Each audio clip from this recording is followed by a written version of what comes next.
तो देखो गांव में बड़े बुजुर्ग भी रहते भाई, हाथ पैर चलते रहने चाहिए।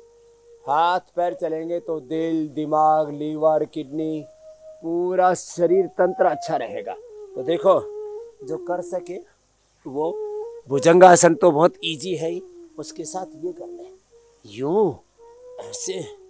और देखो इसके साथ अब देखो इसमें हाथ पैर पेट पीठ पूरा शरीर एक साथ चल रहा है, इसको कहते हैं मिश्रधन। 1 2 3 ऐसे, नीचे ऊपर वापस। अब इसमें पिंडलियां भी चल रही हैं, हाथ पैर भी चल रहे हैं, पेट पीठ भी, पूरे शरीर का, फिर दिल दिमाग का, 37 ट्रिलियन सेल्स का, अष्ट चक्रों का, नवद्वारों का, 33 के 33 शरीर के हड्डी के वर्टिब्राज का, पूरा एक इंटीग्रेटेड जो पूरा सिस्टम है ना हमारा, तो ये इंटीग्रेटेड एक्सरसाइज का काम करता है। यो ऐसे 10-20 बार ऐसे करें। ये लोग थोड़ा थोड़ा तो करते हैं, पूरी मात्रा में करना चाहिए। टाइमिंग और डोज, इस डोज एंड टाइम डिपेंडेंट तरीके से सारे रिसर्च चलते हैं पूरी दुनिया में। ऐसे तो एक तो ये ऐसे, और फिर एक ये इसमें भी ऐसे, और ये ऐसे, ये तो ज़रूरी है। ये हार्ट के रोगी इतना तो कर ही लेंगे, अब थोड़ा तेजी से तो अभ्यास के बाद कर पाएंगे ऐसे। यूं यूं ऐसे ऐसे ऐसे। अब इसके लिए थोड़ा अभ्यास अपेक्षित है, इतना भी ना कर पाए तो मैंने सहज विकल्प सबको दे दिया, ये तो सब कर सकते हैं। जो 100 बार भुजंगासन कर लेंगे 100 साल तक हार्ट अटैक नहीं होगा। हार्ट को प्रोटेक्ट करने के लिए, अब देखो हार्ट की बड़ी बीमारियां, ऐसे अचानक कार्डिक अरेस्ट आ जाना, दिल की कमजोरी, दूसरा हार्ट में ब्लॉकेज, तीसरा इजेक्शन फ्रैक्शन कम होना, चौथा हार्ट का इनलार्ज होना, पांचवा हार्ट में कैल्सिफिकेशन होना, छठा हार्ट में किसी भी प्रकार का इन्फ्लेमेशन होना, सातवां हार्ट के अंदर छेद, और सातवां हार्ट के ये जो पल्पिटेशन बहुत ज़्यादा कम बढ़ जाते हैं ना ये, और इसके साथ साथ कई बार ऐसे पता नहीं लगता कि हार्ट में कुछ गड़बड़ी है, अचानक सब कुछ ठीक है, सारा टेस्ट कराया, सब सारी रिपोर्ट नॉर्मल थी, ऐसे करते करते थक जाए ना, तो बहुत ज़्यादा एक्सर्शन नहीं लेना, थक जाए तो ऐसे कर लेना, तो कहीं कोई क्लोट आ जाता है। और हाँ, बढ़ी हुई बीपी का असर, बढ़े हुए कोलेस्ट्रॉल का असर, बढ़ी हुई शुगर का, बढ़ी हुई स्ट्रेस का, बढ़े हुए वेट का असर, नींद पूरी नहीं आती है।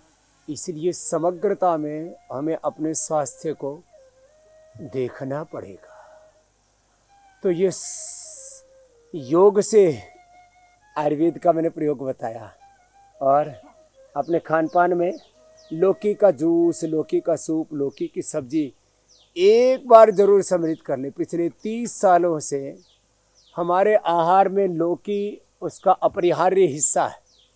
जैसे कुछ लोग खाने में मीठा ज़रूर खाते हैं, जो मीठी के खाऊ हैं, किसी न किसी रूप में, चाहे हलवा खाना पड़े, चाहे रसगुल्ला खाना पड़े, चाहे जलेबी, इमरती, कुछ भी लड्डू, कुछ ना कुछ खाएंगे। जो दारू के एडिक्ट हैं वो खाने के बाद कुछ ना कुछ पिएंगे। ऐसे ही जैसे किसी को सूप का एडिक्शन होता है, सूप के बिना उनका खाना नहीं होता, सलाद का भी होता है, अच्छी बात है, लेकिन हमको एडिक्शन हो गया लौकी का, और उससे पूरा हमारा blood profile, liver profile, kidney profile, पूरा जो सब पूरी बॉडी की टेस्टिंग एकदम नॉर्मल रहती है। तो लौकी का प्रयोग जरूर करें, और 10-20 बार से शुरू करके 100 बार तक यदि भुजंगासन करने का अभ्यास हो गया तो फिर 100 साल तक क्या, हाँ, हेल्दी हार्ट की गारंटी है। तो दूसरी बातों का भी थोड़ा चिंतन कर लेते हैं। कोलेस्ट्रॉल बढ़ा हुआ है तो वो भी लहसुन से, अर्जुन की थाल, दालचीनी से, लिपिडोम से। हाँ, ये नेचुरल तरीके हैं। आज हमने ये औषधियाँ भी से इधर रखी हुई है, लिपिडोम, लौकी घनवटी, अर्जुन घनवटी, और ये कोलो गार्लिक हमने एक कैप्सूल भी बना रखा है। और ये लहसुन का ऐसे रात को इसको गर्मियों में भिगो करके और सर्दियों में इसको थोड़ा बटर में, गाय के घी में भून करके, ऐसे 12 महीने भिगो करके भी खाया जा सकता है लहसुन। रात को पानी में भिगो दिया, छोटे छोटे टुकड़े करके, उससे उसकी तीक्ष्णता, उग्रता, दुर्गंध आदि कम हो जाते हैं और उसको फिर चबाए नहीं, निगल जाए। और हाँ देखो, मैं कह रहा था, बढ़ा हुआ बीपी, बढ़ा हुआ शुगर, बढ़ा हुआ वेट के लिए तो 3 अभ्यास हैं। पहले ये रिलैक्स होने के लिए ये 3 अभ्यास मरकट आसन के, ये बड़े अच्छे हैं। इससे एकदम बीपी भी नॉर्मल रहता है और स्ट्रक्चरल बैलेंस भी रहता है और किसी भी तरह की कोई दिक्कत नहीं होती। अलाइनमेंट बॉडी का बिगड़ा हुआ है, स्ट्रक्चरल मेंटल इम्बैलेंस, ये भी बड़ा खतरनाक है। तो ये तो बीपी के लिए। ये पवन मुक्तासन, ये शुगर के लिए। लेट के पवन मुक्तासन, बैठ के मंडूकासन, तो बीपी शुगर के कारण से भी हार्ट की प्रॉब्लम नहीं होगी। फिर देखो ये ओबेसिटी,